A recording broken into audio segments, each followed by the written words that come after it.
நபிகள் நாயகம் ஐயா எத்தகைய மேன்மையானவர், நபிகள் நாயகம் ஐயா எத்தகைய அன்பாளர், நபிகள் நாயகம் ஐயா எத்தகைய பண்பாளர்னு அவர் உடன் இருந்த அனஸ் என்கிற தோழர் சொல்கிறார்.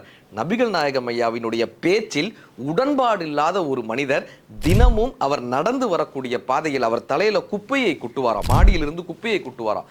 ஒரு நாள் கூட நபிகள் ஐயா கோபமே பட்டதில்லை.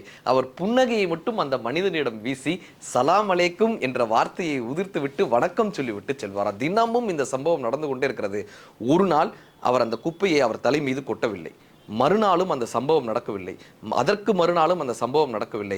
ஏன் இந்த மனிதர் என் தலையில் குப்பையை குட்டுவதை நிறுத்தி விட்டார்னு நபிகள் நாயகம் ஐயா கேட்டிருக்காரு. அவருக்கு உடல்நிலை சரியில்லை, அதனால் அவர் வரவில்லைன்னு எல்லோரும் சொல்ல, நபிகள் நாயகம் ஐயா அவர் வீட்டை தேடி சென்று உங்கள் உடல்நிலை சரியாக நான் இறைவனை பிரார்த்திக்கிறேன், நீங்கள் நல்லபடியாக திரும்பி வருவீர்கள்னு ஆசீர்வதித்தாராம். அந்த மனிதனுடைய மனம் கரைந்து போய் அவருடைய கால்களை கட்டி கொண்டு அழுதிருக்கிறான். பின்பு நபிகள் நாயகம் ஐயாவுடைய நெருங்கிய தோழனாக அந்த நபர் மாறினார் என்று அனஸ் அவர்கள் சொல்கிறார்.